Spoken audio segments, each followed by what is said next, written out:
Жылмаюунун көркүн ачкан бул акактай тизилген түз тиштер. Бирок 70% адамдарда орсок, кыйшык тиштер кездешет.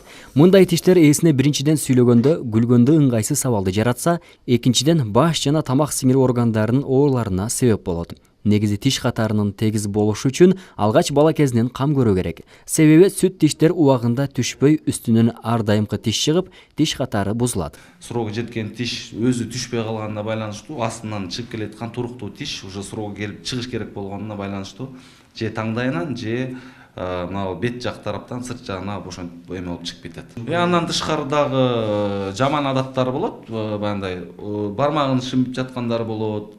Тилин эме кылгандар болот, мындай үстүңкү эринин тартып эме кылып шимигендер болот.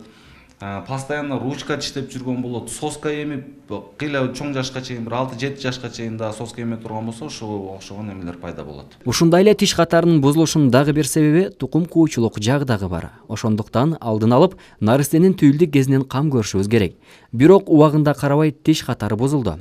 Эми аны оңдоп түзөө керек. Ал үчүн сиз ортодонт дарыгерине кайрыласыз. Себеби ал тиш катарын түздөөчү брекет деген аппаратты коюу менен сизге жардам бере алат. Анын түрлөрү, кызматы баарыныкы бирдей эле, бирок ар адамдын эмесине карап, мындай талабына карап, кээ бирлери батыраак боло турган кой дейт, кээ бири көрүнбөй турганын кой дейт, кээ бири совсем билинбегенин коюп бер деп айтат. Ошого карап обычный металлический жөнөкөй болот. Металлическийдин дагы 3 түрү бар. Резинка менен карматкан бекитилгени бар.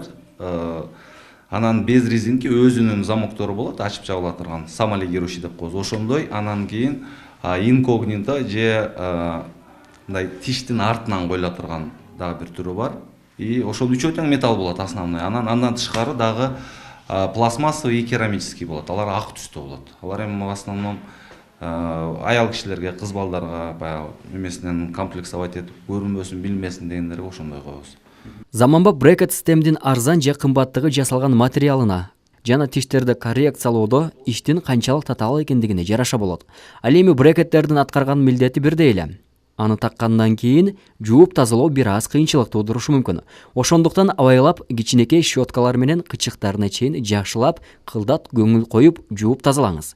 Ошондой эле дагы кам көрүү боюнча бир канча эрежелери бар. Аны так даана сактаңыз. Диета кармалат, газировкаларды ичпейт, катуу нерселерди жебейт, курут, өрүк кап, мындай катуу эме кылып жей турганча алма, мисалы үчүн фруктыларды, ошолорду жебейт. Основной же жулуп, же кесип, анан ошентип жейт. Брекетти таккандан кийин баары аны бат эле кайра алууну каалашат. Негизинен 6 айдан тартып 3 жылга чейин тиш катарынын бузулуу себептерине байланыштуу татаал жана жеңил болот. Ал эми белгиленген убакыт өтүп брекетти чечкенден кийин тиш катары тегиз болуп сакталып калат деген бир аз жаңылыштык. Анткени кийин деле тиштер кайра жылып кетиши мүмкүн. Түздөп коюш бат эле болот. Түздөгөндөн кийин брекетти чечип туруп биз еще көрүнбөгөн тиштин артынан дагы эме коебуз, ретейнер деген эме коебуз. Ошону менен жүрөт. Аны менен да 6 ай жүрөт. Ошондо анан кийин баягы биз алып келген результат ошол боюна калат. Ооруну дарылагандан көрө алдын алган артык демекчи, жылына 2 жолу оору болбосо да дарыгер стоматологко сөзсүз түрдө көрүнүп туруңуз. Азамат Боетов, Элеман